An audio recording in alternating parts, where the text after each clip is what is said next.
एक ऐसा देश जिसे माना जाता है स्वर्ग का टुकड़ा, दुनिया का इकलौता देश जिस पर कभी भी किसी विदेशी का आक्रमण नहीं हुआ। दोस्तों, हम बात कर रहे हैं भारत के पड़ोसी देश नेपाल की। भारत की राजधानी नई दिल्ली से केवल 600 किलोमीटर दूर हिमालय के गोद में बसे नेपाल इंटरनेशनल लेवल पर अपनी नई पहचान बनाई है। आज आपको बताते हैं सुनहरे इतिहास और विविधता से बने कल्चर के बारे में। इसलिए वीडियो को आखिर तक जरूर देखिएगा और चैनल को सब्सक्राइब और लाइक कमेंट जरूर कर दीजिए। चलते हैं नेपाल के बारे में जानने से पहले आइए आपको नेपाल के बारे में कुछ अनोखे फैक्ट बताते हैं। कहने को तो नेपाल एक अलग देश है, लेकिन नेपाल की बहुत सी ऐसी चीज़ और ऐसी बातें जो भारत से जुड़ी है। नेपाल में अलग अलग प्राचीन सांस्कृतिक विरासत है। जो आपको बता दें, वैदिक काल के रिकॉर्ड से नेपाल शब्द को लिया गया है। साथ ही साथ बुद्ध धर्म के संस्थापक गौतम बुद्ध का जन्म भी दक्षिणी नेपाल के लुम्बिनी में हुआ था। First world war, second world war में अपनी अलग छाप छोड़ने वाले गोरखा भी नेपाल के जमीन से निकले हैं। आज भी आर्मी में गोरखा का भर्ती की जाती है। आपको बता दें, नेपाल दुनिया में सबसे बड़ा देश है, जहाँ तक कि ज़्यादातर जनसंख्या हिंदू है। इतना ही नहीं, नेपाल के 81% हिंदू धर्म को मानने वाले हैं। इसलिए नेपाल को दुनिया का सबसे बड़ा देश हिंदू राष्ट्र भी कहा जाता है। जबकि देश की बने माइनॉरिटी में तिब्बत, बुद्ध, मुस्लिम, किरान, क्रिश्चियन है। आपको बता दें, खूबसूरती के लिए फेमस ये देश पूरी दुनिया में मशहूर है। नेपाल अपने यहाँ पंछियों के लिए भी फेमस है। पूरी दुनिया के पंछियों के लगभग 8% पंछी इस देश में है। जिसे बर्ड पसंद है वे लोग देखने के लिए दूर दूर से आते हैं। अगर हम नेपाल के जियोग्राफी की बात करें तो अपनी इसकी लंबाई लगभग 800 किलोमीटर और चौड़ाई 200 किलोमीटर है। ये भौगोलिक रूप से यानी जियोग्राफिक फॉर्म से 3 भागों में बटा है: पर्वतीय क्षेत्र, शिवालिक क्षेत्र और तराई क्षेत्र। नेपाल का क्षेत्रफल 147.181 किलोमीटर स्क्वायर है। आपको बता दें, ये देश क्षेत्रफल के हिसाब से दुनिया का 93वां सबसे बड़ा देश है और जनसंख्या के हिसाब से दुनिया का 41वां सबसे बड़ा देश है। नेपाल की वर्तमान जनसंख्या लगभग 3 करोड़ 30 लाख है। नेपाल की राजभाषा नेपाली है और यहाँ के लोगों को भी नेपाली कहा जाता है। नेपाल की राजधानी काठमांडू है। नेपाल के नए संविधान के मुताबिक नेपाल को 7 राज्यों में बांटा गया है। इन सभी राज्यों को मिलाकर पूरे देश में कुल 77 जिला है। नेपाल देश की संस्कृति तिब्बत एवं भारत के काफ़ी मिलती जुलती है। नेपाल में नेपाली भाषा को छोड़कर मुख्य रूप से 6 भाषाएं बोली जाती है, जो कि गुरुङ, तामाङ, नेपा भाषा, नेवा, गोरखा, किराती। मगर ये थे नेपाल से जुड़े फैक्ट। आइए जानते हैं नेपाल के इतिहास को। आपको बता दें कि नेपाल बहुत पहले अशोक साम्राज्य का एक हिस्सा हुआ करता था। 3री शताब्दी में अशोक साम्राज्य नेपाल को अपने अधिकार में ले लिया था। इसके बाद 4वीं शताब्दी में नेपाल राज्य में समुद्र की सत्ता स्वीकार कर लिया और 7वीं शताब्दी में नेपाल पर अपना अधिकार जताने के लिए तिब्बत पर हमला कर दिया और नेपाल पर अपना अधिकार जमा लिया। इन सभी हमलों के बाद नेपाल के आंतरिक संघर्ष यानी बहुत से इंटरनेशनल कॉम्प्लेक्स हुआ, जिसके कारण नेपाल में स्थितियां बहुत ज़्यादा खराब होने लगी और 11वीं शताब्दी आते आते नेपाल में ठाकुरी वंश के राजा ने अपना अधिकार जमा लिया। इन सभी के बाद नेपाल में मल्ल वंश का उदय हुआ। नेपाल में मल्ल वंश के सबसे प्रसिद्ध शासक यक्षमल ने 1428 बीसी से लेकर 1475 बीसी तक राज्य किया। इसके बाद आपको बता दें, प्रसिद्ध शासक यक्षमल ने मरने से पहले ही राज्य का बंटवारा अपने बेटे और बेटियों में कर दिया था। इस बंटवारे की वजह से नेपाल काठमांडू और भातगांव के 2 स्टेट में बंट गया और आपस में झगड़े होने लगे। इन झगड़ों का फायदा उठाकर पश्चिम वाले क्षेत्रों में बसने वाले गोरखा जात ने 1768 बीसी में नेपाल पर अधिकार कर लिया। पश्चिमी हिमालय के गोरखाओं ने अपनी मिलिट्री पावर बढ़ाने लगे और नेपाल को एक पावरफुल किंगडम के रूप में बदल दिया। 19वीं शताब्दी आते आते गोरखाओं ने अपने राज्य के दक्षिणी सीमा को बढ़ाकर ब्रिटिश भारत के उत्तरी सीमा तक बढ़ा लिया। अपनी सीमा को बढ़ाने के कारण 1814 से 1815 बीसी में नेपाल और अंग्रेज के बीच युद्ध हुआ। इस युद्ध में गोरखा युद्ध के बाद दोनों के बीच सुगौली की संधि हुई, जिसके मुताबिक नेपाल अपने राज्य के कुछ भाग ब्रिटिश सरकार को दे दिए।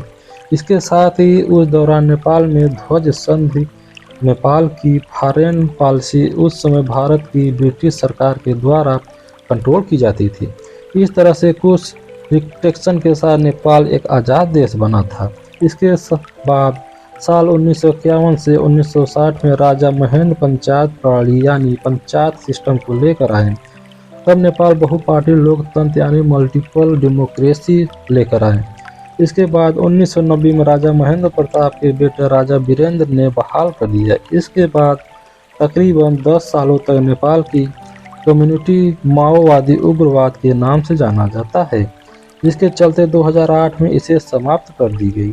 अब तक नेपाल में बहुत से राजनैतिक उथल-पुथल की सामना कर चुका था, इसलिए वहां की राजशाही खत्म होने के बाद वहां के शासकों ने नेपाल को संवैधानिक कंट्री बनाने की सोची। इस दौरान नेपाल की दूसरी वैधानिक असेंबली कॉन्स्टिट्यूट असेंबली ने 2015 में नए संविधान को प्रमोट किया था। वहीं कई सालों के उथल-पुथल संघर्ष के बाद 20 सितंबर 2015 को नया संविधान लागू किया गया। आपको बता दें, नेपाल में पहले दुनिया का एकमात्र हिंदू राष्ट्र था, लेकिन वर्तमान संविधान में नेपाल को धर्मनिरपेक्ष राज्य घोषित किया है। नेपाल को संविधान में सभी नागरिकों को अपनी इच्छा अनुसार धर्म का पालन करने के लिए आज़ादी दी गई है। आज भी नेपाल के ज़्यादातर हिंदू धर्म को मानते हैं, वही माइनॉरिटी बौद्ध धर्म को मानती है। नेपाल में संस्कृति के बहुत से हास्य लिखी ग्रंथ मिलती है, जिससे पता चलता है पुराने समय में नेपाल में संस्कृत को बहुत ज़्यादा माना जाता था। वही दोस्तों, आपको बता दें, महाभारत में भी नेपाल की जिक्र है, जिससे कर्ण के जीत का उल्लेख मिलता है। ऐसा कहा जाता है नेपाल देश में जो राजा थे कर्ण, उन्हें जीत कर हिमालय पर्वत से नीचे उतर आया, फिर पूर्व की ओर बढ़ा। इससे पता चलता है पुराने समय में भौगोलिक एवं सांस्कृतिक व्यू से नेपाल को भारत का हिस्सा समझा जाता था। नेपाल तो बहुत समय तक नॉन आर्य जात का राज्य रहा। मध्य मेडिवल पीरियड में राजनीतिक सत्ता मेवाड़ राजस्थान राजपूतों के हाथ में आ गई। नेपाल से बहुत से स्थानीय प्राचीन काल से अब तक हिंदू तथा बौद्ध के पूज्य तीर्थ रहे हैं। लुम्बिनी पशुपतिनाथ जैसे जगह भारतवासियों के उतनी ही पवित्र जितनी कि नेपालियों के लिए है। महाभारत काल में जब कुंती के पुत्र पांचों पांडव स्वर्ग की ओर प्रस्थान कर रहे थे, तभी पांडव पुत्र भीम ने भगवान महादेव के दर्शन देने के लिए विनती की।